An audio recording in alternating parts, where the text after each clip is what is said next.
Hello viewers, Namaste. I am Dr. Usha, Fertility Fertility Center, LB Nagar branch. ఈ రోజు నేను మీతో normal pregnancy గురించి మాట్లాడతాను. నార్మల్ ప్రెగ్నెన్సీ ఎట్లా ఫామ్ అవుతాయని మీకు ఎక్స్ప్లెయిన్ చేస్తాను.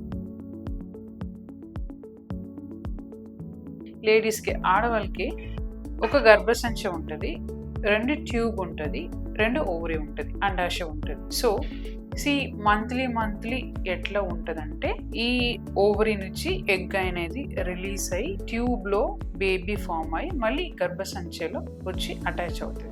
సో ఈ ప్రాసెస్ గురించి మీకు నేను డీటెయిల్గా ఎక్స్ప్లెయిన్ చేస్తాను. సో ఆడవాళ్ళకి డేట్ అనేది రెగ్యులర్గా ఎవ్రీ 30 days, ఏదో 30 days ఉండొచ్చు, 28 days ఉండొచ్చు, ఏదో 35 days ఉండొచ్చు, 40 days కూడా ఉండొచ్చు. బట్ ఆ డేట్ అనేది రెగ్యులర్గా రావాలి. ఏదో 28 daysకి ఒకసారి రావాలి, 30 daysకి ఒకసారి రావాలి, 40 daysకి ఒకసారి రావాలి. అట్లా వస్తేనే రెగ్యులర్గా ఎగ్ అనేది రిలీజ్ అవుతుంది అని ఒక మీనింగ్ అనమాట. సో ఫర్ ఎగ్జాంపుల్, ఇప్పుడు ఒక లేడీస్కి 30 daysకి ఒకసారి సైకిల్ వస్తుంది అనుకోండి. సో వాళ్ళకి ప్రాసెస్ ఎట్లా జరుగుతుంది నేను చెప్తాను. సో ఈ 30 daysని 2 halfగా డివైడ్ చేసుకుంటాం. ఫస్ట్ హాఫ్లో ఏమవుతుందంటే, ఈ ఎగ్ అనేది ఫస్ట్ డేట్ వచ్చిన సెకండ్ డేలో చాలా చిన్నదిగా ఉంటుంది. అండ్ దెన్ చాలా చిన్నదిగా 8-10 eggs అలా ఒక్కొక్క అండాశలు ఉంటుంది.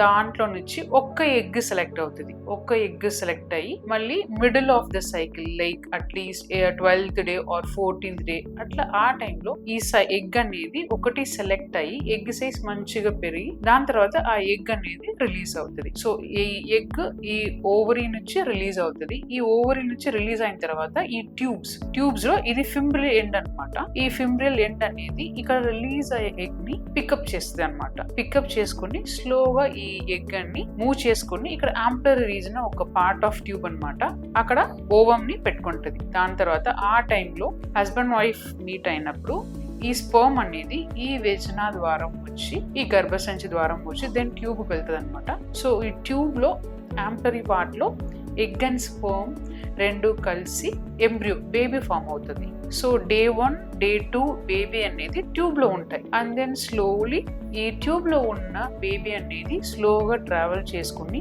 డే 7 అప్పుడు ఈ గర్భసంచిలో వచ్చి అటాచ్ అవుతుంది అనమాట. సో ఈ గర్భసంచి దగ్గర వచ్చిన తర్వాత కొన్ని రియాక్షన్స్ ఫామ్ అవుతాయి. దాని తర్వాత ఈ బేబీ అనేది ఆ గర్భసంచి లోపల అటాచ్ అయిపోతుంది. సో ఇక్కడ అటాచ్ అయిపోయిన తర్వాత దాని తర్వాతనే మీకు ప్రెగ్నెన్సీ సిమ్టమ్స్ స్టార్ట్ అవుతుంది. దాని తర్వాతనే మీకు యూరిన్ ప్రెగ్నెన్సీ టెస్ట్ కూడా పాజిటివ్ వస్తుంది. సో ఇదే నేను మీతో డిస్కస్ చేయాలని అనుకున్నాను. Thank you.